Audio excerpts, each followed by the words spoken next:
تفسیر قرآن پر مبنی پروگرام قول اللہ میر عدیل عارف کی جانب سے۔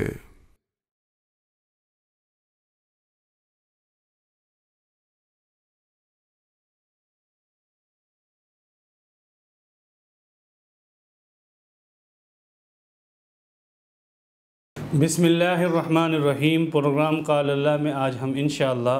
سورہ نحل کا 13واں رکوع ترجمے اور تفسیر کے ساتھ پڑھیں گے۔ حسب ترتیب سب سے پہلے 13ویں رکوع کا لفظی ترجمہ ہوگا اور اس کے بعد اس کی مختصر جیسی تفسیر ہوگی۔ اعوذ باللہ من الشیطان الرجیم، بسم اللہ الرحمن الرحیم۔ ان اللہ یأمر بالعدل، بے شک اللہ حکم دیتا ہے انصاف کا، والاحسان اور بھلائی کا، وایتاء ذی القربى اور رشتہ داروں کو دینے کا، وینہا اور منع کرتا ہے عن الفحشاء بے حیائی سے، والمنکر اور برے کاموں سے، والبغی اور ظلم سے، یعظکم اللہ نصیحت کرتا ہے تم کو، لعلکم تذکرون تاکہ تم نصیحت حاصل کرو، وَأَوْفُوا بِعَهْدِ اللَّهِ اور پورا کرو اللہ کا عہد، اذا عاہدتم جب تم نے اللہ کے ساتھ عہد کر لیا، وَلَا تَنْقُضُوا الْأَيْمَانَ اور اپنی قسموں کو مت توڑو، بعد توکیدها اس کو پختہ کرنے کے بعد، وَقَدْ جَعَلْتُمُ اللَّهَ اور بالتحقیق تم کر چکے اللہ کو، علیکم خود پر، کفیلا ضامن، ان اللہ یعلم ما تفعلون بے شک اللہ جانتا ہے جو تم کرتے ہو، ولا تکونوا کاللتی اور مت ہو جاؤ اس عورت کی طرح، نقضت غزلها جس نے اپنا سوت توڑ ڈالا، من بعد قوت اس کو بننے کے بعد، اچھی طریقے سے بننے کے بعد، انکاسن ٹکڑے ٹکڑے کر کے، تتخذون ایمانکم تم بناتے ہو اپنی قسموں کو، دخلا بینکم آپس میں ایک دوسرے کو دھوکہ دینے کا ذریعہ، ان تکون امت کہ ہو جائے ایک جماعت، ہی اربع کثرت میں اور اضافے میں، من امت دوسری جماعت سے، انما یبلوکم اللہ بہ بے شک اللہ آزماتا ہے تم کو اس کے ساتھ، وَلَيُبَيِّنَنَّ لَكُمْ يَوْمَ الْقِيَامَةِ اور اللہ تعالیٰ واضح کر دے گا تمہارے سامنے قیامت کے دن، مَا كُنْتُمْ فِيهِ تَخْتَلِفُونَ وہ جس میں تم اختلاف کرتے ہو، وَلَوْ شَاءَ اللَّهُ اور اگر اللہ چاہتا، لَجَعَلَكُمْ أُمَّةً وَاحِدَةً تو البتہ کر دیتا تمہیں ایک ہی فرقہ، ایک ہی امت، وَلَكِنْ يُضِلُّ مَنْ يَشَاءُ لیکن اللہ گمراہ کرتا ہے جس کو چاہتا ہے، وَيَهْدِي مَنْ يَشَاءُ اور ہدایت دیتا ہے جس کو وہ چاہتا ہے، وَلَتُسْأَلُنَّ عَمَّا كُنْتُمْ تَعْمَلُونَ اور البتہ ضرور بالضرور تم سے پوچھ ہوگی تمہارے عملوں کے متعلق، وَلَا تَتَّخِذُوا أَيْمَانَكُمْ اور مت بناؤ اپنی قسموں کو، دخلا بینکم آپس میں ایک دوسرے کو دھوکہ دینے کا ذریعہ، فَتَزِلَّ قَدَمٌ بَعْدَ ثُبُوتِهَا پس کہ پھسل جائے قدم بعد جمنے کے، بعد اس کے کہ وہ قدم جم گیا پھسل جائے، وَتَذُوقُوا السُّوءَ اور تم چکو عذاب کو، بِمَا صَدَدتُّمْ عَنْ سَبِيلِ اللَّهِ بسبب اس کے کہ تم نے روکا اللہ کے راستے سے، وَلَكُمْ عَذَابٌ عَظِيمٌ اور تمہارے لیے بڑا عذاب ہے، وَلَا تَشْتَرُوا بِعَهْدِ اللَّهِ اور مت لو اللہ کے عہد کے بدلے، ثمناً قلیلاً تھوڑا سا دام، تھوڑا سا معاوضہ، انما عند اللہ هو خیر لکم بے شک جو چیز اللہ کے پاس ہے وہ تمہارے لیے بہتر ہے، ان کنتم تعلمون اگر تم جانتے، ما عندکم ینفد جو تمہارے پاس ہے وہ ختم ہو جانے والا ہے، وما عند اللہ باق اور جو اللہ کے پاس ہے وہ باقی رہنے والا ہے، وَلَنَجْزِيَنَّ الَّذِينَ صَبَرُوا اور البتہ ضرور بالضرور ہم بدلہ دیں گے ان لوگوں کو جنہوں نے صبر کیا، اجرہم ان کا اجر، بِأَحْسَنِ مَا كَانُوا يَعْمَلُونَ ان کے عملوں میں سے اچھے عملوں کے بدلے، مَنْ عَمِلَ صَالِحًا مِّن ذَكَرٍ أَوْ أُنثَىٰ جس نے بھی کوئی نیک عمل کیا مردوں میں سے یا عورتوں میں سے، وَهُوَ مُؤْمِنٌ اس شرط کے ساتھ اس حال میں کہ وہ مومن ہوں، فَلَنُحْيِيَنَّهُ حَيَاةً طَيِّبَةً تو البتہ ضرور بھی ضرور ہم اس کو زندگی دیں گے، ایک پاکیزہ زندگی۔ وَلَنَجْزِيَنَّهُمْ أَجْرَهُمْ، اور البتہ ضرور بھی ضرور ہم اس کا اجر دیں گے، بِأَحْسَنِ مَا كَانُوا يَعْمَلُونَ، اس کے احسن عمل کے بدلے، اس کے اچھے عملوں کے بدلے۔ فَإِذَا قَرَأْتَ الْقُرْآنَ، پس جب تو تلاوت کرے قرآن کی، فَاسْتَعِذْ بِاللَّهِ، تو اللہ کی پناہ حاصل کر، من الشیطان الرجیم، شیطان مردود سے۔ انہو لیس لہ سلطان، بے شک شیطان کا کوئی زور اور طاقت نہیں ہے، علی الذین آمنوا، ایمان والوں پر، وعلی ربہم یتوکلون، اور ان لوگوں پر کہ جو اپنے رب پر بھروسہ کرتے ہیں۔ انما سلطانہ، بے شک شیطان کا تسلط، علی الذین، ان لوگوں پر ہے، یتولونہ، جو شیطان کو اپنا دوست بنا لے، شیطان کو اپنا رفیق بنا لے، والذین ہم بہ مشرکون، اور ان پر جو شیطان کو اللہ کا شریک کریں، یا والذین ہم بہ مشرکون، ان لوگوں پر جو شیطان کی وجہ سے شرک کرتے ہیں۔ یہاں پر سورہ نحل کا 13واں رکوع مکمل ہوا، اور یہاں پر اس کی 100 آیتیں جو ہے مکمل تام ہو گئی۔ سورہ نحل کا بنیادی مضمون توحید ہے، اور توحید کی مختلف شاخیں ہیں۔ سب سے پہلے توحید کی بحث آئی تھی، توحید ذات باری تعالیٰ کا ثبوت کہ اللہ ہے،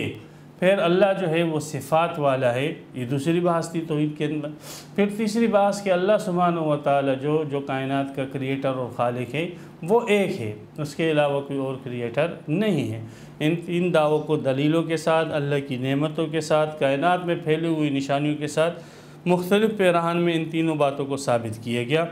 پھر اس کے ساتھ ساتھ یہ کہ صرف اور صرف عبادت کا حق وہ ایک اللہ کا ہے، اور اللہ سبحانہ و تعالیٰ کے علاوہ کسی اور کی عبادت کرنا یہ درست نہیں ہے، غلط ہے۔ صرف اور صرف ایک اللہ ہی عبادت کا حقدار ہے، وَإِلَٰهُكُمْ إِلَٰهٌ واحد کے اندر اس کو بیان کیا۔ تو یہ 4 دعوے توحید کے متعلق آئے، اور چاروں کو دلائل کے ساتھ مختلف انداز سے اس کو ذکر کیا گیا،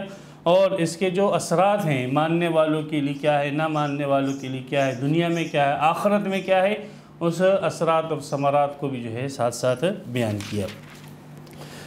اب یہاں سے اس رکوع کے اندر اللہ سبحانہ و تعالیٰ کی توحید کی ایک شکل اور ہے، اس کو کہتے ہیں توحید فی الحکم، کہ آرڈر جو ہے وہ ایک اللہ کا چلتا ہے۔ کسی چیز کا جائز ہونا، ناجائز ہونا، حلال ہونا، حرام ہونا، پاک ہونا، ناپاک ہونا، یہ اس میں بات جو معتبر ہے وہ صرف اور صرف اللہ کی بات معتبر ہے، اللہ کا آرڈر معتبر ہے۔ ان الحکم الا للہ، حکم اور آرڈر صرف اور صرف ایک اللہ کا ہے۔ انبیاء کرام، رسولوں کی جماعت مقدسہ جتنے آئے ہیں، اور اس کے بعد صحابہ، تابعین، تبع تابعین، اولیاء، مجتہدین جتنے آئے، یہ اللہ کے احکامات مخلوق کو بتاتے ہیں۔ یہ اپنی طرف سے، اپنے دلوں سے کوئی حکم ایجاد نہیں کرتے ہیں، بلکہ اللہ کے حکم جو ہے وہ مخلوق تک پہنچاتے ہیں۔ رسول پاک صلی اللہ علیہ وسلم پر اللہ کے حکم 2 انداز سے ظاہر ہوتے تھے، ایک تو وحی مطلوع کے ساتھ، قرآن کے ساتھ، اور ایک وحی غیر مطلوع کے ساتھ، جس کو ہماری اصطلاح میں احادیث کہا جاتا ہے۔ حدیث کے ساتھ جو ہے نبی اکرم صلی اللہ علیہ وسلم کو اللہ کے احکامات بتلائے جاتے تھے، اور آپ علیہ السلام پھر وہ احکامات جو ہے مخلوق کو پہنچاتے تھے۔ باقی پھر بعد میں جو علماء آئے اور مجتہدین حضرات آئے، پھر انہوں نے انہی دونوں سے، قرآن اور حدیث سے جس چیز کو سمجھا، اور انہوں نے سمجھ کر پھر لوگوں کو وہ قرآن اور حدیث کا سمجھ اور فہم، جس کو ہماری اصطلاح میں فقہ کہا جاتا ہے، وہ قرآن اور حدیث کی سمجھ انہوں نے لوگوں کو بتلائی۔ اب اگر کوئی شخص اللہ سبحانہ و تعالیٰ کے حکموں کے مقابلے میں حکم ایجاد کرتا ہے، اور اس کو پتہ ہے کہ اللہ کا یہ حکم ہے، اور رسول پاک صلی اللہ علیہ وسلم نے اللہ کا یہ حکم بتلایا ہے، اور اس کے مقابلے میں وہ مخلوق کا حکم جو ہے مانتا ہے، تو ایسا شخص شرک فی الحکم کا مرتکب ہے۔ ایسا شخص جو یہ کہتا ہے کہ نہیں، اس مسئلے کے اندر آرڈر جو ہے وہ حکومت کا چلے گا، انسانوں کا چلے گا، نہ کہ اللہ کا چلے گا اور نہ اللہ کے رسول کا، تو ایسی صورت میں ایسا شخص جو ہے وہ موحد نہیں رہتا، ایسا شخص مشرک ہو جاتا ہے۔ اس کو شرک فی التشریع اور شرک فی الحکم کہا جاتا ہے۔ تو یہاں پر شرک کی اور توحید کی وہ قسم بیان کی جا رہی ہے جس کو توحید فی الحکم اور شرک فی الحکم کے عنوان سے تعبیر کیا جاتا ہے، کہ کسی چیز کے حلال اور حرام، جائز اور ناجائز کرنے کا اختیار یہ صرف اور صرف اللہ سبحانہ و تعالیٰ کو ہے۔ تو تمام کے تمام احکامات، جتنے احکامات ہیں، نماز، روزہ، حج، زکوٰۃ، یہ عبادات ہیں، پھر معاملات ہو گئے نکاح طلاق وغیرہ، اور پھر خرید و فروخت کے معاملات ہیں، بے کے معاملات ہیں، اور رشتہ داری و معاشرے کے معاملات ہیں، پھر حکومتی معاملات ہیں، اور پھر جو ہے حدود ہیں اور جرائم اور ان کے اوپر سزائیں وغیرہ ہے، شفے ہیں، کھیتیوں کے مسائل، سینکڑوں مسائل اور سینکڑوں احکامات ہیں۔ یہ سارے کے سارے احکامات اگر کسی ایک لفظ میں جمع کیے جا سکتے ہیں تو وہ ہے لفظ عدل، انصاف، لفظ عدل۔ اس لیے یہاں پر بعض ایسے الفاظ کو منتخب کیے گئے اس آیت کے اندر کہ وہ پوری شریعت کو جو ہے جامع ہے، اور اس ایک لفظ کے اندر جو ہے پوری شریعت کو جو ہے جمع کر دیا گیا ہے۔ یعنی یہ جتنے حلال اور حرام ہونے کے احکامات ہیں وہ صرف اور صرف دینے کا حق، وہ اتھارٹی وہ صرف ایک اللہ کے پاس ہے، اس کے علاوہ کسی اور کے پاس یہ اختیار نہیں ہے۔ اس لیے فرمایا ان اللہ یأمر بالعدل، اللہ تمہیں حکم دیتا ہے عدل کا۔ عدل کے دو معنی ہو سکتے ہیں۔ ایک معنی تو عدل کا یہ ہے کہ جس کو ہم یوں کہہ سکتے ہیں کہ عدل کہ افراط اور تفریط سے باہر، انصاف، افراط تفریط نہ ہو، نہ کمی ہو نہ زیادتی ہو، ہاں کسی بھی چیز کے اندر نہ کمی ہو نہ زیادتی ہو، یہ ہے افراط اور تفریط سے باہر۔ جس آدمی کوئی بھی عقیدہ ہے تو کسی بھی عقیدے کے اندر اور کسی بھی عمل کے اندر نہ بہت زیادہ کمی ہو نہ بہت زیادہ زیادتی ہو۔ ایسے نہ ہو کہ کسی نبی کی محبت یہ ضروری ہے، ایمان کا حصہ ہے، اب کسی نبی کی محبت میں اتنا آگے بڑھ جانا کہ اس نبی کو جو ہے اللہ کا بیٹا بنا دینا، جیسے عیسائیوں نے کیا علیہ باللہ، تو ایسا عقیدہ جو ہے یہ پھر حد سے جو ہے آپ نے اس نبی کو زیادہ بڑھا دیا ہے۔ اور ایسا بھی نہ ہو کہ کسی نبی کو جو ہے اس کے حد سے کم کر دیا جائے، اور جیسے یہودیوں نے کیا کہ حضرت عیسیٰ علیہ السلام کو نبوت سے کیا ایک عام صالح انسان کے مرتبے سے بھی نیچے گرا دیا، تو یہ جو ہے انتہائی تفریط ہے۔ تو اسلام میں جو اللہ نے احکامات دیے ہیں وہ احکامات افراط اور تفریط کے درمیان ہیں۔ ایسے بھی نہ ہو کہ صرف نمازیں پڑھنے میں لگے ہیں، عبادت کرنے میں لگے ہیں، اور دنیاوی معاملات بالکل چھوڑ دیں اور مخلوق کے حقوق ادا نہ کرے، یہ بھی درست نہیں ہے۔ اور ایسے بھی نہ ہو کہ دنیا کے معاملات میں اتنا منہمک ہو جائے کہ اللہ کے حقوق چھوڑ دے اور عبادت اور نماز وغیرہ کو بالکل ہی وقت نہ دے، یہ بھی درست نہیں ہے۔ یہ افراط اور تفریط ہے، اور اللہ سبحانہ و تعالی نے حکم دیا ہے کہ جتنے بھی میرے احکامات تمہارے پاس آئے ہیں وہ سارے کے سارے احکامات میرے ایسے ہیں کہ وہ افراط اور تفریط کے درمیان عدل کے اوپر قائم ہیں۔ اللہ کے تمام نظریات جو انہوں نے ہم مسلمانوں کو دیے ہیں، اللہ تعالیٰ کی طرف سے تمام بھیجے ہوئے عقائد، تمام بھیجے ہوئے احکامات، تمام بھیجے ہوئے اعمال، اقوال، یہ سارے کے سارے افراط اور تفریط کے درمیانی منزل یعنی عدل کے اوپر ہے۔ اس لیے فرمایا ان اللہ یأمر بالعدل، اللہ نے جو حکم دیا ہے وہ عدل کے ساتھ دیا ہے۔ اللہ کا حکم افراط اور تفریط کے درمیان ہے، اعتدال کے اوپر ہے۔ ایک معنی عدل کا اعتدال ہے، افراط اور تفریط سے باہر۔ دوسرا معنی عدل کا وہ یہ ہے انصاف، جس کو کہتے ہیں کہ ہر ایک شخص کا حق پہچاننا، ہر ایک مخلوق کا حق پہچاننا، اور پھر جس کا جو حق ہے وہ حق اس کو ادا کر دینا، دے دینا۔ دو چیزیں ہوگی، ایک تو حق کا پہچاننا ہے، اور پھر دوسرا یہ کہ وہ حق اس کو پہنچا دینا۔ یہ ہے عدل، یہ ہے انصاف۔ اس میں انسان ہیں، ان کے حقوق پہچاننا، باپ کا حق، ماں کا حق، بیوی کا حق، شوہر کا حق، بھائی کا حق، بچوں کا حق، والدین، یہ رشتہ داروں کا حق، اسی طریقے سے حکمران کا حق، محلے والوں کا حق، ان کے حقوق کو پہچاننا اور پھر ان کے حقوق جو ہے ان کو ادا کر دینا، یہ ہے عدل۔ ہاں، عدل کے اندر یہ دو چیزیں ہوگی کہ ایک تو حق پہچاننا اور پھر وہ حق ادا کر دینا۔ اور صرف اس میں یہ انسانوں کی تخصیص نہیں ہے، بلکہ ہر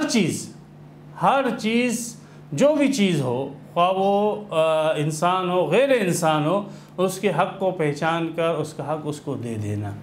کوئی جانور ہے، اگر آپ کے گھر میں جو ہے کہ آپ نے کوئی پالتو جانور رکھا ہے تو اس کا حق آپ پر یہ ہے کہ آپ اس کے کھانے پینے کا انتظام کریں، ورنہ آپ اس کو کھلا چھوڑ دیں۔ اگر آپ اس کے کھانے پینے کا انتظام نہیں کرتے ہیں تو آپ اس کے اوپر ظلم کر رہے ہیں۔ جیسے ایک حدیث میں آتا ہے، بخاری شریف میں ہے، کہ نبی اکرم صلی اللہ علیہ وسلم فرمایا کہ ایک خاتون اس وجہ سے جہنم میں گئی کہ اس نے ایک بلی پالی ہوئی تھی اور اس کو باندھ کے رکھا تھا، نہ خود اس کو کھانا دیتی تھی نہ اس کو آزاد کرتی تھی کہ کہیں کھائے پیے، حتیٰ کہ وہ بھوک پیاس کی وجہ سے تڑپ تڑپ کے مر گئی، تو اس کی وجہ سے وہ عذاب میں مبتلا ہوئی۔ تو اب یہ حق ہے اس جانور کا، اس بکری کا، اس اونٹ کا، اس گھوڑے کا جو آپ کے گھر میں ہے، تو آپ اس کے حق کو پہچانو اور اس کے حق کو جو ہے ادا کرو۔ یہ ہے عدل۔ یہ دو چیزیں عدل کے اندر، کہ ایک تو عدل کا معنی اعتدال ہے، افراط اور تفریط سے باہر، اور دوسرا عدل کے معنی ہے کہ ہر چیز کے حق کو پہچاننا، خواہ وہ انسان ہو، خواہ وہ حیوان ہو، بلکہ خواہ وہ غیر ذوی العقول ہو، جاندار چیز نہ ہو، غیر جاندار چیز ہو، میں تو سمجھتا ہوں اس کا بھی حق ہے کہ آپ اس کو جو ہے اس کی جگہ پہ رکھو۔ اگر آپ اس کو اس کی جگہ پہ نہیں رکھتے تو آپ نے ظلم کیا، آپ نے ناانصافی کی۔ مثال کے طور پہ کوئی صاحب جو ہے وہ چپلے لے آتا ہے اور چپلوں کے ساتھ جو ہے وہ پلنگ کے اوپر اور بستر کے اوپر چڑھ جاتا ہے، تو اس نے زیادتی کی۔ چپلوں کی جگہ جو ہے بستر نہیں ہے، ہاں، چپلوں کی جگہ جو ہے وہ وہیں ہے جہاں پہ چپل اتارنی ہوتی ہے۔ اگر کوئی شخص جو ہے صاف ستھرے کپڑے اٹھا کر جو ہے اور اچھے کپڑے وہ اٹھا کر وہاں چپلوں کی جگہ پہ رکھ دے تو یہ اس نے ناانصافی کی ان کپڑوں کے ساتھ، یہ عدل نہیں ہے۔ کسی گھر میں گئے، آپ کے سامنے اس نے دسترخوان بچھایا، آپ نے اس پر کھانا کھایا، آپ کے ہاتھوں پر جو ہے گھی لگ گیا، سالن لگ گیا، اب آپ اس کے دسترخوان سے ہاتھ پہنچ رہے ہو تو یہ آپ نے اس کا حق ادا نہیں کیا اس دسترخوان کا۔ دسترخوان اس لیے نہیں ہوتا ہے کہ اس کے اوپر ہاتھ پہنچے جائے، دسترخوان تو اس لیے ہوتا ہے کہ اس کے اوپر کھانا رکھا جائے اور اس کو کھایا جائے۔ ہاتھ پہنچنے کے لیے الگ کپڑا ہوتا ہے، ہاتھ تو دھوئے جاتے ہیں، نہ کہ دسترخوان سے پہنچا جاتا ہے۔ تو مخلوق، جو بھی مخلوق ہے، اس کے حق کو پہچان کر اس کا حق ادا کر دینا، یہ عدل ہے، اور اس کے اندر پوری شریعت آ گئی۔ تو میں نے عرض کیا نا کہ اللہ سبحانہ و تعالیٰ کا حکم جامع انداز سے یہاں پر ذکر ہوگی، عدل۔ اب عدل کی جو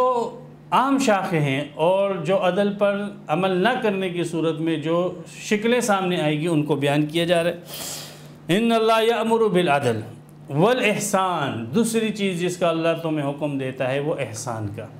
احسان کا معاملہ کریں۔ احسان جس کو کہتے ہیں کہ اپنے حق کے لینے میں کمی کریں، چشم پوشی برتیں اور دوسرے کے حق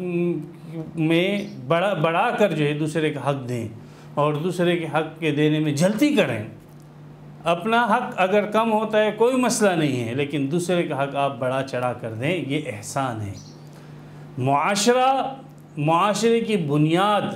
بیسک وہ عدل ہے، اگر عدل نہیں ہوگا تو وہ معاشرہ تباہ ہو جاتا ہے، جس معاشرے کے اندر عدل نہ ہو۔ لیکن وہ معاشرے میں جو نکھار اور خوبصورتی اور دلوں میں رابطے پیدا ہوتے ہیں پھر وہ احسان سے پیدا ہوتے ہیں۔ دلوں کا جوڑنا آپ عدل کے ساتھ نہیں کر سکتے ہو، دلوں کا ربط جو ہے وہ آپ احسان کے ساتھ کرو گے۔ ہاں، آپ کو عدل میں یہ تو پتہ لگ جائے گا کہ بیوی جو ہے اس کو کھانے کا انتظام کرنا ہے، آپ نے اس کے لیے پینے کا انتظام کرنا ہے اور بیویوں کے لیے جو ہے رہائش کا آپ نے انتظام کرنا ہے، لیکن میٹھے بول بولنا، ان کی عزت کرنا، ان کو عزت دینا، یہ جو ہے اس عدل کے اس میں نہیں ہے۔ یہ پھر آ جاتا ہے احسان کی کیٹیگری کے اندر۔ اسی طریقے سے شوہر ہے، شوہر کے حقوق ہے، اب آپ عدل کے پیمانہ لے کر جو ہے اس کو پورا کرو تو ٹھیک ہے، وہ تو ہو جائے گی، ایک بنیاد ہو جائے گی، لیکن مسئلہ یہ ہے کہ وہ دل جو ہے آپس میں نہیں مل پائے گی۔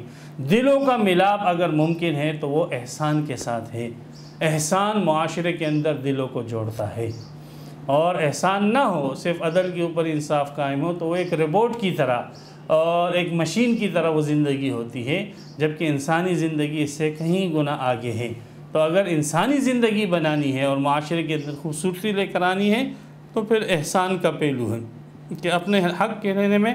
تسامح برتیں، چشم پوشی برتیں اور دوسرے کا حق دینے کے اندر فراخ دلی دکھائیں اور کھل کر اس کا حق، بلکہ اس کے حق سے زائد اس کو عطا کریں۔ صحابہ کرام میں یہی تھا۔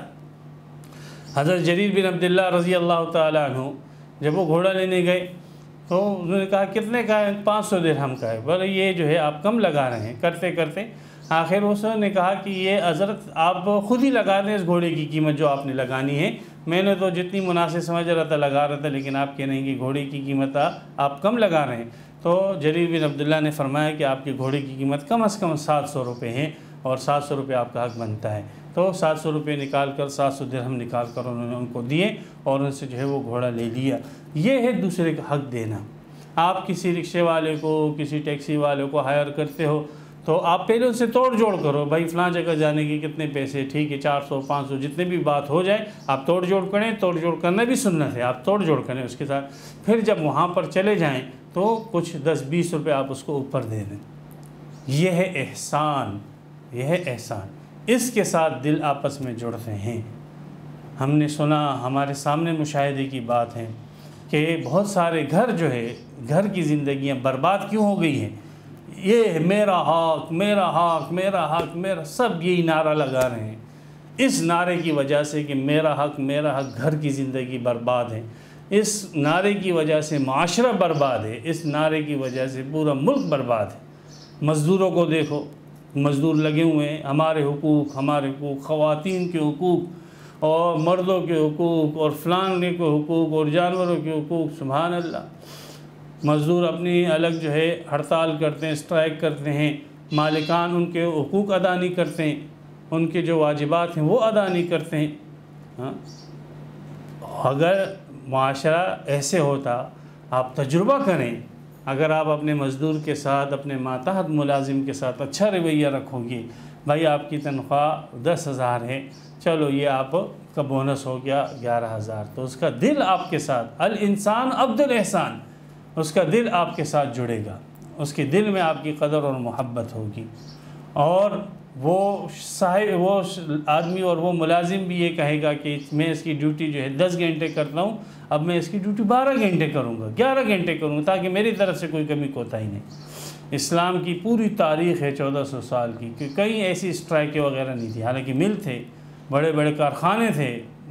مالکان تھے، تجار تھے، پوری دنیا کے اندر ان کی تجارت تھی، لیکن کبھی ایسی کیوں؟ اس لیے کہ وجہ یہ بنی کہ انہوں نے اپنے نظام کی بنیاد جو ہے وہ احسان پر رکھی تھی۔ تو احسان دلوں کو جوڑتا ہے، اگر احسان نہ ہو گھر تباہ ہو جاتے ہیں، بیوی جھگڑتی ہیں، میرا حق، میرا حق۔ پڑھی لکھی عورتیں، عالمات، انہوں نے اپنے حقوق تو جان لیے، لیکن انہوں نے یہ نہ جانا کہ گھر جو ہے اپنے حقوق لینے پر نہیں بنتے ہیں، گھر بنتا ہے دوسروں کو حق زائد کر کے دینا، اس سے گھر چلتے ہیں، اس سے گھر آباد ہوتے ہیں۔ گھر اس سے آباد نہیں ہوتے ہیں کہ میرا حق، میرا حق، میرا حق۔ تو یہ دوسرا حکم جو معاشرے کی اصلاح کے لیے اور دلوں کے تعلق کے لیے انتہائی ضروری ہے، وہ احسان کا ہے۔ تو پہلا حکم دیا کہ عدل آپ کے معاشرے میں ہو، اعتدال ہونا چاہیے، آپ کے معاشرے کے اندر انصاف ہونا چاہیے، لوگوں کے حقوق جان کر ان کے حقوق کی ادائیگی ہو۔ دوسرا یہ کہ ان حقوق کی ادائیگی کے اندر اپنا حق لینے میں آپ چشم پوشی کریں، دوسرے کا حق لینے کے اندر آپ فراخ دلی کریں۔ تیسرا، وَإِيتَاءِ ذِي الْقُرْبَىٰ، خاص کر رشتہ داروں کا ذکر، اس لیے کہ معاشرہ جو بنتا ہے اور ایک پورا جو حکومت بنتی ہے، معاشرہ پورا ایک وجود میں آتا ہے، وہ معاشرہ خاندانوں کے اجتماع کا نام ہے، اور خاندان رشتہ داروں کے اجتماع کا نام ہے۔ اگر رشتہ دار کی آپس میں تعلقات صحیح ہوگے، اور رشتہ داری کی پہلی بنیاد میاں بیوی سے پڑتی ہے، اگر میاں بیوی کی بنیاد صحیح ہوگی، ماں باپ اور بچوں کی بنیاد آپس میں، ان کے دل آپس میں جڑے ہوئے ہوگے، تو پھر یہ سلسلہ آگے بھی چلے گا۔ اور اگر خاندان کے اندر ہی توڑ ہو تو اس ٹوٹے ہوئے دلوں والے اور بغض والے دل اور کینے کے ساتھ بھرے ہوئے دلوں کے ساتھ جو خاندان بنا ہو، اور پھر ایسے خاندانوں سے جو معاشرہ وجود میں آئے، وہ کتنا کینہ یافتہ جو ہے اور کتنا جو ہے بغض سے بھرا ہوا معاشرہ ہوگا، اور کس ذہنی پسماندگی کے ساتھ وہ بنا ہوا ایک معاشرہ ہوگا۔ تو فرمایا کہ معاشرہ، اس کا بنیادی فرد جو ہے وہ خاندان ہے، رشتہ دار ہے، اس لیے آپ نے عدل اور احسان کا سب سے پہلا محل جو ہے وہ آپ کے رشتہ دار ہیں۔ اب یہ نہیں ہے کہ باہر والوں کے ساتھ آپ احسان کا معاملہ کر رہے ہو، اور دوستوں کے ساتھ احسان کا معاملہ ہو رہا ہے، اور دوستوں کے ساتھ جو ہے کیا نام ہے پرائے لوگوں کے ساتھ عدل کا اور اپنے رشتہ داروں کے ساتھ، اپنے بھائی کے ساتھ، اپنے ماموں اور چاچا کے ساتھ، اپنے عزیز و اقارب کے ساتھ آپ جو ہے وہ ظلم کا معاملہ کر رہے ہو اور اس کے ساتھ جو ہے بد اخلاقی کا معاملہ کر رہے ہو، تو ایسا معاشرہ جو ہے وہ درست نہیں ہے، ایسا معاشرہ نہیں بنے گا۔ معاشرے کے بنانے کی بنیادی اکائی آپ نے ابتدا اپنے خاندان سے کرنی ہے، اپنے گھر کے افراد سے کرنی ہے، اپنے رشتہ داروں سے کرنی ہے۔ وہ اس کی درستگی ہوگی، ایک درست خاندان درست معاشرہ وجود میں لائے گا، اور ایک درست معاشرہ درست حکومت اور نظام کو وجود میں لائے گا۔ تو ترتیب ایسے چلے گی، نیچے سے اسلام کے اندر ترتیب ہے۔ فرد کی تربیت ہو، فرد کی تربیت سے گھر کی تربیت ہو، گھر کی تربیت سے خاندان تک کی تربیت ہو، خاندان کی تربیت سے پورے رشتہ داروں کی تربیت ہو، پھر پورے رشتہ داروں کے بعد پھر معاشرے کی تربیت اور پھر حکومت کی تربیت۔ ہمارے ہاں وہی کفر کا نظام کے اوپر سے جو ہے معاملہ آنا چاہیے، اور اوپر سے نظام صحیح ہونا چاہیے، حکمران صحیح ہونے چاہیے۔ حکمران اور حکمرانوں کا نظام تب صحیح ہوگا کہ جب ہم نیچے سے معاملہ لے کر جائے۔ ترتیب اسلام کی ہے۔ تو یہ 3 حکم دیے، عدل، احسان اور ایتاء ذی القربہ، اور آپ اس میں غور کریں گے تو آپ کو پتہ لگے گا کہ اسلام کے تمام احکامات اس کے اندر آ چکے ہیں، تمام کے تمام احکامات۔ تو پتہ لگا کہ حاکمیت کا حق صرف اور صرف ایک اللہ کے پاس ہے، کسی اور کو جو ہے اس بات کا حق حاصل نہیں کہ وہ اللہ کے مقابلے میں کوئی حکم جو ہے ایجاد کرے۔ وَيَنْهَا، اور اللہ منع کرتا ہے، عَنِ الْفَحْشَاءِ، بے حیائی سے، معاشرے کو تباہ کرنے والی چیز،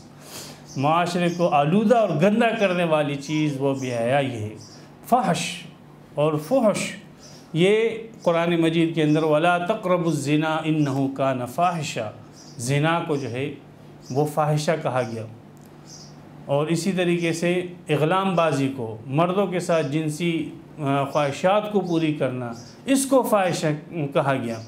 اَتَأْتُونَ الْفَاحِشَةَ، لوط علیہ السلام نے اپنی قوم سے کہا کہ تم اس بے حیائی کا ارتکاب کر رہے ہو کہ اغلام بازی کرتے ہو۔ زنا اور اغلام بازی، اور مردوں کا مردوں کے ساتھ، عورتوں کا عورتوں کے ساتھ اپنی خواہشات کی تسکین کرنا، یہ ایسی گندگی اور غلاظت ہے، اور زنا ایسی گندگی اور غلاظت ہے جو معاشرے کو بالکل اخلاقی طور پر تباہ و برباد کر دیتا ہے، اس لیے کہ اس سے حیا کا جنازہ نکل جاتا ہے، حیا ختم ہو جاتی۔ اور آپ علیہ السلام نے فرمایا اذا لم تستحی فاصنع ما شئت، کہ جب حیا آپ کی ختم ہو گئی تو آپ کو کھل کر چھوٹ ہو گئی، اس لیے کہ حیا انسان کو روکتی ہے۔ کسی چیز سے، کسی آدمی سے انسان شرماتا ہے، اللہ سے نہ تو مخلوق سے شرماتا ہے، حیا کرتا ہے، ایک جرم کرتے ہوئے حیا کرتا ہے، لیکن جب وہ مخلوق کی حیا بھی اس کی آنکھوں میں نہ رہے اور انسانوں سے بھی اس کی حیا ختم ہو جائے، اللہ سے تو حیا اس کی ختم ہی ختم ہے، تو پھر آپ خود اندازہ لگائے وہ کتنا بدبودار معاشرہ ہوگا کہ جس میں نہ اللہ سے کوئی شرم اور حیا ہے اور نہ مخلوق سے کوئی شرم اور حیا ہے۔ اب آج کل آپ دیکھ لیں کافروں کے ہاں باپ کے سامنے، بھائی کے سامنے جو ہے ایک لڑکی کا کردار کیا ہے، اور اس بھائی کا کردار اپنے والدین کے سامنے کیا ہے۔ ایک مسلمان جب اس کو دیکھتا ہے تو حیا کی وجہ سے اس کی آنکھیں جھک جاتی ہیں کہ یہ بھی اپنے آپ کو انسان کہتے ہیں۔ تو فحش معاشرے کی اخلاقی اقدار کو تباہ کر دیتا ہے۔ آپ رہو گے بنگلوں کے اندر، آپ کے بنگلے نہیں تباہ ہوں گے، آپ کے محلات تباہ نہیں ہوں گے، آپ کے فلیٹ تباہ نہیں ہوں گے، آپ کی گاڑیاں چلے گی، آپ کے روڈ پکے ہوں گے،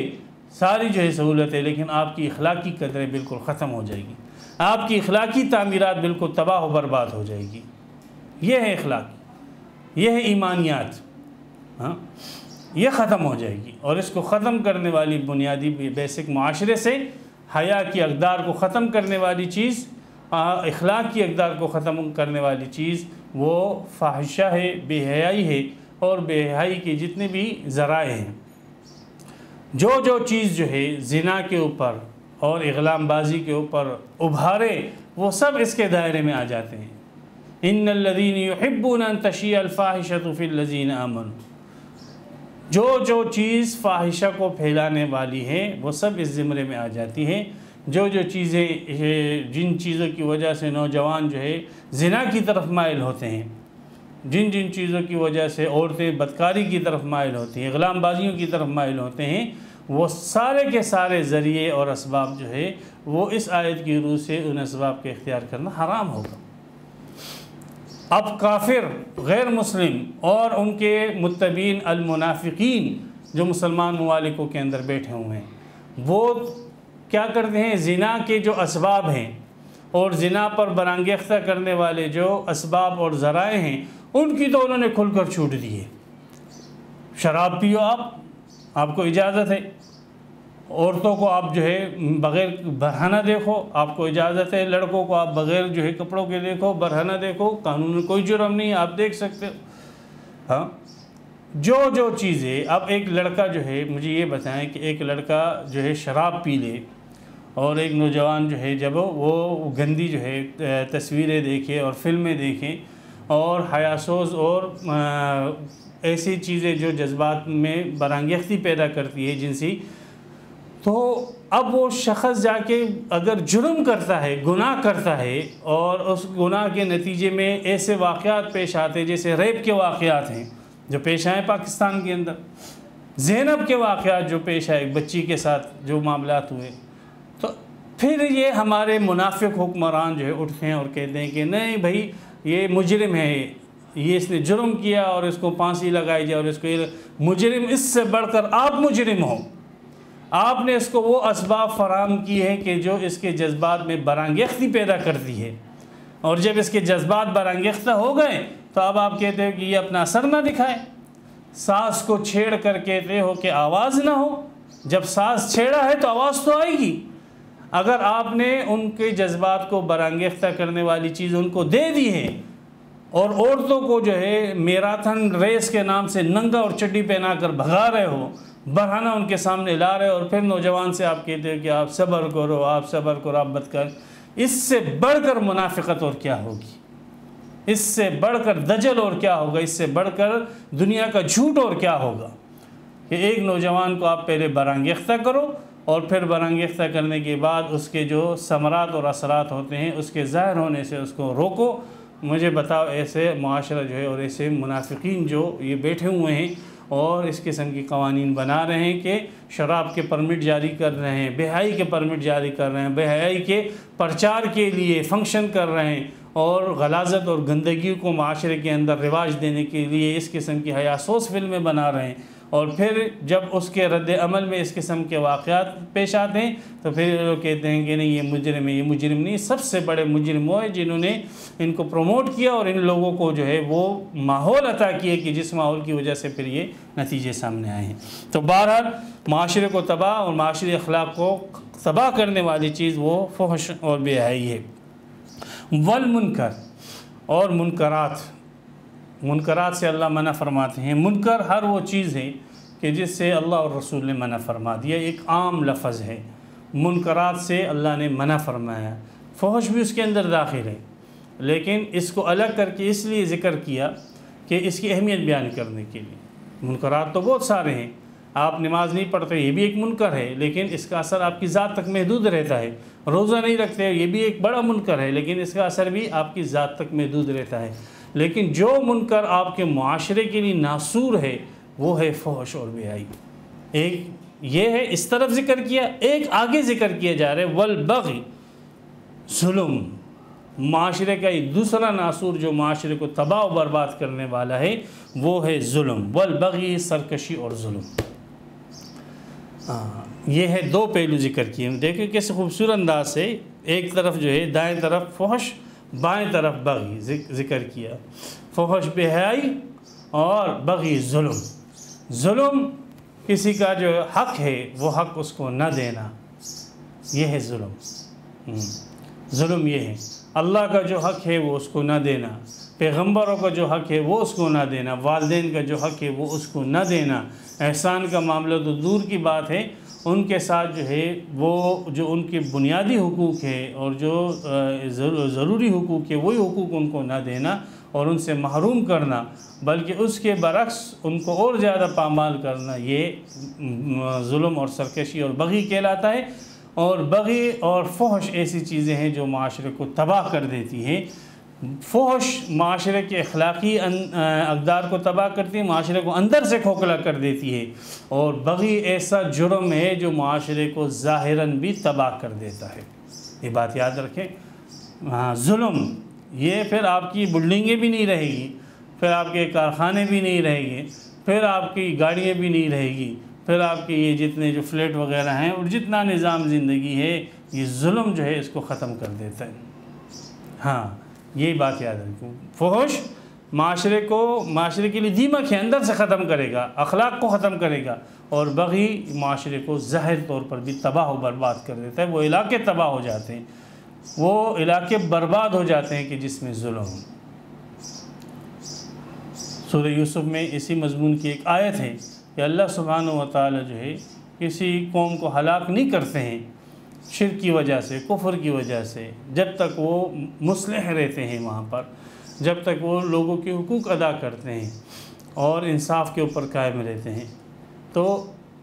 ظاہری طور پر ان کے اوپر کوئی تباہی نہیں آتی ہے۔ تو یہ جو کفار کے ممالک ہیں یہ اخلاقی طور پر تباہ ہیں۔ کیوں تباہ ہے اخلاقی طور پر؟ اس وجہ سے کہ ان کے اندر فحش آ چکا، اور جو ہمارے مسلم علاقے ہیں وہ اگرچہ فحش اور ان چیزوں سے اس حد تک متاثر نہیں ہے جس حد تک کافر متاثر ہیں، لیکن یہاں پر بغی اور ظلم ہے، اس ظلم کی وجہ سے ہم دیکھتے ہیں کہ کس قسم کی ظاہری تباہی بھی پھیلی ہوئی ہے۔ تو یہ معاشرے کو اصلاح کرنے کے لیے بڑی بنیادی آیت ہے، اور اس کے اندر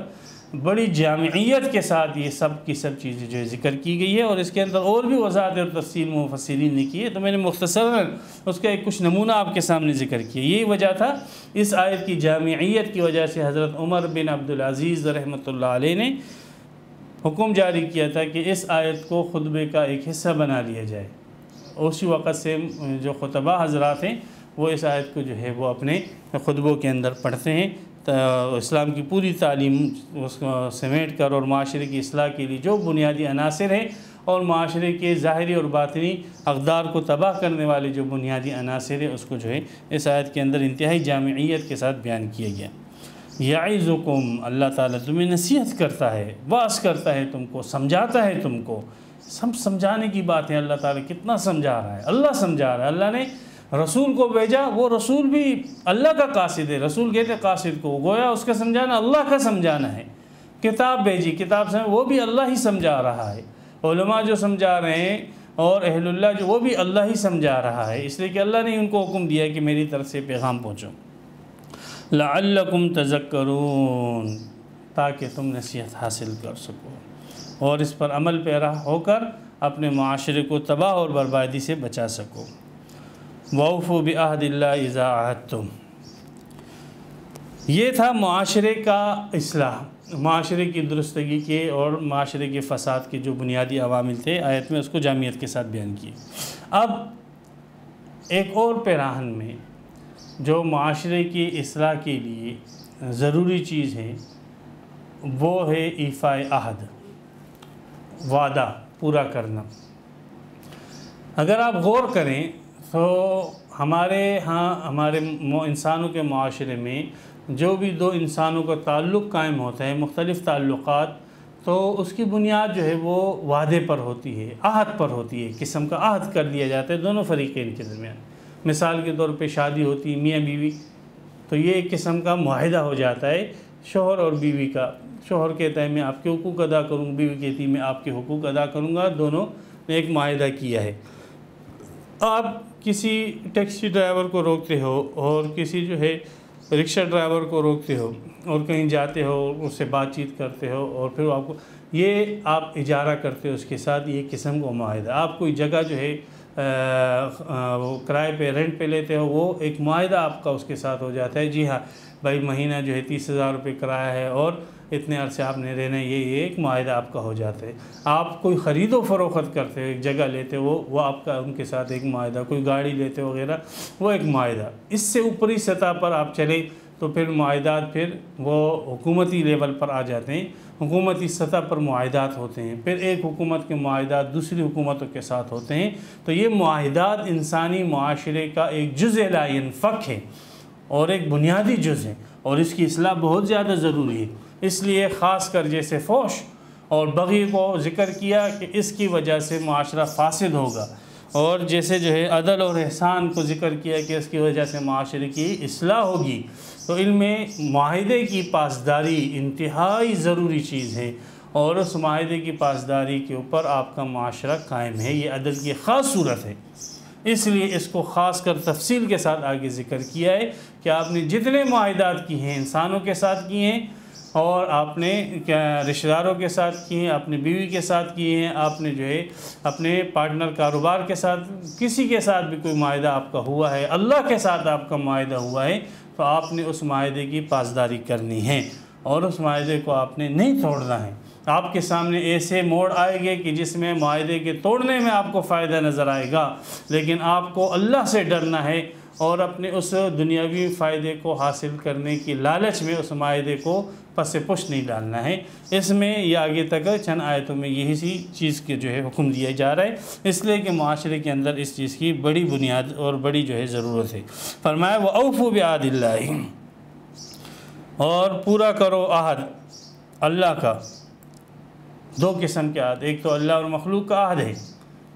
تو جب ہم نے پڑھا لا الہ الا اللہ محمد الرسول اللہ، ہم نے یہ اقرار کیا کہ اللہ تو ہے اور صفات والا ہے، اور اے اللہ تو ایک ہے اور تیرے ساتھ عبادت میں کوئی شریک نہیں ہے، تیرے ساتھ حکم میں کوئی شریک نہیں ہے، اور تیرے حکم کے معلوم کرنے کا ایک ہی ذریعہ ہے، وہ محمد الرسول اللہ ہے، اور اس کے ذریعے جو احکام ہم تک پہنچے ہیں ہم ان حکموں کو پورا کریں گے۔ تو جب ایک مسلمان یہ کلمہ پڑھ لیتا ہے تو وہ اللہ کے ساتھ ایک معاہدہ کر لیتا ہے، تو اسی معاہدے کے یہاں پر ذکر ہے وَأَوْفُوا بِعَهْدِ اللَّهِ، اور پورا کرو اللہ کے ساتھ کیے ہوئے عہد کو، اذا عہدتم، جب تم عہد کرو، وَلَا تَنْقُضُوا الْأَيْمَانَ بَعْدَ تَوْقِيدِهَا، اور نہ توڑو ان قسموں کو بعد اس کے کہ اس کو مضبوط بھی کر چکے ہو۔ آپ نے خود اس کو مضبوط بھی کیا، قسم اس پر کھا لی کہ اللہ کی قسم میں اس کو پورا کروں گا، میں نماز پڑھوں گا، میں روزہ رکھوں گا، یا آپ نے اپنے عمل کے ذریعے سے اس کو مضبوط کیا، لوگوں کے سامنے آپ اعتراف کرتے ہو میں مسلمان ہوں، میں مومن ہوں، تو آپ نے گویا اپنے اس عہد کو اور مضبوط کر دیا۔ ایک تو یہ ہے کہ کسی کا معاہدہ ہو جائے اور چھپ کے لکھ دیا جائے، نہیں، ایک یہ ہے کہ آپ اس معاہدے کو برسر عام سب کے سامنے بیان کرتے ہو، تو آپ نے گویا اس معاہدے کے اوپر مہر اور اسٹمپ لگا دی کہ یہ معاہدہ میں کر چکا ہوں، تو اس کو مضبوط کرنے کے بعد اس کو نہ توڑو۔ وَقَدْ جَعَلْتُمُ اللَّهَ عَلَيْكُمْ كَفِيلًا، اور تم نے تو اللہ کو اپنے اوپر نگران اور ضامن بنا دیا۔ آپ نے یہ کہہ دیا جب آپ کلمہ پڑھ رہے ہو تو آپ نے اللہ کو اپنے اوپر ضامن اور نگران بنا دیا کہ وہ ہمارے اس معاہدے کا نگران ہے۔ اب ان اللہ یعلم ما تفعلون، جو بھی تم کرو گے اللہ اس کو جان رہا ہے، اللہ سے پوشیدہ نہیں ہے کہ تم اس معاہدے کو پورا کر رہے ہو، آپ نماز پڑھ رہے ہو، روزے رکھ رہے ہو، نکاح اور طلاق اس طریقے پر کر رہے ہو، خرید و فروخت اس طریقے پر کر رہے ہو، اپنی حدود اور اپنی جو ہے سزائیں جو شریعت کی ہے اس سزاؤں کو جو ہے آپ شریعت کے بتائے حکموں کے مطابق پورا کر رہے ہو، یا جو ہے مخلوق کے بتائے ہوئے طریقوں پر پورے کر رہے ہو، آپ کی ساری چیزیں اور آپ کے اندرونی جو معاملات ہیں کہ غیبت نہ ہو، اور آپ کے اندر بغض نہ ہو، کینہ نہ ہو، حسد نہ ہو، حب مال حب جاہ کی بیماریاں نہ ہو، یہ سارے کے سارے اندرونی بیماریاں ہوں یا ظاہری بیماریاں ہوں، آپ نے اللہ کے ساتھ جو معاہدہ کیا ہے اس معاہدے کو آپ نے پورا کرنا ہے۔ اللہ تعالیٰ آپ کی ہر حرکت سے آگاہ ہے۔ وَلَا تَكُونُوا كَالَّتِي نَقَضَتْ غَزْلَهَا، یہ ایک تشبیہ دی گئی ہے کہ ایک عورت تھی، اس کا نام عرب کے اندر بھی تھی اور اس کا ہونا ضروری نہیں، یہ رائتہ نام تھا اور بعض نے کہا ریتہ نام تھا اس کا، تو یہ رائتہ یا ریتہ نام کی جو خاتون تھی یہ تھوڑی سٹھیائی ہوئی تھی، دماغ اس کا صحیح کام نہیں کرتا تھا، تو یہ پورے دن جو ہے وہ سوت سے جو ہے وہ بنا کرتی تھی، کوئی سویٹر بن لیا، کوئی کمبل بن لیا، کوئی چیزیں بن لیتی تھی پورا دن لگا کر اون سے وغیرہ سے، پھر جب وہ بن لیتی پھر اپنی ملازماؤں کو کہتی کہ اب اس کو دوبارہ کھول دو، بس یہ اس کا کام ہوتا پورا دن اس کو بننا پھر اس کو جو ہے کھول دینا۔ تو یہ ایک تشبیہ ہے اس آدمی کے عمل کے ساتھ کہ جو آدمی ایک عمل کرتا ہے اور اس کو تکمیل تک پہنچا دیتا ہے اور اس کو مکمل کر دیتا ہے اور پھر مکمل کرنے کے بعد اس کو جو ہے توڑ دیتا ہے اور ختم کر دیتا ہے اور بالکل اس کو ریزہ ریزہ کر دیتا ہے، تو ایسا نہ کرو کہ تم نے اللہ کے ساتھ معاہدہ کر لیا ہے کہ ہم آپ کے حکموں کی پاسداری کریں گے، اب آپ نے اس حکموں کو اپنے عمل کے ساتھ قول کے ساتھ اور مضبوط بھی کر دیا اور اپنے مسلمان ہونے کے اقرار اور اعتراف بھی کر لیا، تو اب کم از کم جو آپ نے یہ اسلام کا ایک لباس بنا لیا ہے، اب خدا کے لیے اس لباس کو تو نہ توڑو، اس لباس کو تو ریزہ ریزہ نہ کرو، اس لباس کو تو پارا پارا نہ کرو، یہ تو وہ پاگل خاتون کی جو ہے حرکت ہو جائے گی جو لباس بن کر پھر اس کو پارا پارا کر دیتی ہے، تو ایسا کام کرنا یہ عقلمند اور دانشمند لوگوں کا کام نہیں، یہ حمقاء کا کام ہے۔ تو ایمان کا جو لباس اللہ نے آپ کو دیا، وَلِبَاسُ التَّقْوَىٰ ذَلِكَ خَيْرٌ، تقویٰ کا جو لباس اللہ نے آپ کو دیا ہے، خدا را اس لباس کو دوبارہ جو ہے پارا پارا نہ کرو، توڑو مت اس کو۔ وَلَا تَكُونُوا كَالَّتِي نَقَضَتْ غَزْلَهَا، اور مت ہو جاؤ اس عورت کی طرح جو اپنا سود جو ہے توڑ دے، مِن بَعْدِ قُوَّةٍ، اس کو مضبوطی کے ساتھ بنانے کے بعد، انکاسن، ٹکڑے ٹکڑے کر دینا، پارا پارا کر دینا۔ تَتَّخِذُونَ أَيْمَانَكُمْ دَخَلًا بَيْنَكُمْ، اب یہاں پر وہ دوسری قسم کا معاہدے کی طرف اشارہ کہ معاہدہ آپس میں جو دوسروں کے ساتھ کرو، اللہ کے ساتھ آپ کا معاہدہ ہے اور ایک جو مخلوق آپس میں ایک دوسرے کے ساتھ معاہدہ جو کرتے ہیں، تو یہ جو آپس باہمی معاہدے ہوتے ہیں، یہ معاہدہ صحیح نیت کے ساتھ ہو، غلط نیتوں کے ساتھ جو ہے معاہدات نہ ہوں، دھوکے کی نیت سے جو ہے معاہدات نہ ہوں، کسی کو جو ہے کیا نام ہے ضرر و نقصان پہنچانے کی نیت سے معاہدات نہ ہوں کہ بھائی چلو یہ معاہدہ ہم اس حکومت کے ساتھ کر رہے ہیں تو اتنا ہمیں ٹائم مل جائے گا جب تک ہم اور زیادہ اسٹرانگ اور مضبوط ہو جائیں گے، تو جب ہماری معاشی حالت مضبوط اور پختہ ہو جائے گی تو پھر ہم جو ہے کیا نام ہے اس معاہدے کو توڑ ڈالیں گے اور ختم کر دیں گے اور اس حکومت کے اوپر ہم چڑھائی کریں۔ ایسے نہ ہو، صحیح معاہدہ جو ہے توڑنا جائز نہیں ہے۔ جتنے عرصے تک آپ نے معاہدہ کیا ہے اتنے عرصے تک آپ کے اوپر لازم ہے کہ آپ اس معاہدے کو پورا کریں، اور محض فائدہ، وقتی فائدہ کہ آپ نے معاہدہ کیا ہے 1 سال کے لیے یا آپ نے معاہدہ کیا 5 سال کے لیے، اب جو ہے آپ نے دیکھا کہ 2 سال کے اندر آپ کی اکنومی بالکل ٹھیک ٹھاک ہو گئی اور آپ صحیح ہو گئے ہو، اب آپ کی لالچ بڑھی اور آپ چاہتے ہو کہ اس حکومت پر ہم حملہ کر کے اس معاہدے کو توڑ دیں، تو یہ آپ کے لیے درست نہیں ہے، بلکہ آپ نے جو 5 سال معاہدہ کیا ہے اس 5 سال معاہدے کو آپ پورا کریں، ایسے نہ کریں۔ تَتَّخِذُونَ أَيْمَانَكُمْ دَخَلًا بَيْنَكُمْ، تم بناتے ہو اپنی باہمی ایک دوسرے کے ساتھ قسموں کو دھوکہ دینے کا ذریعہ،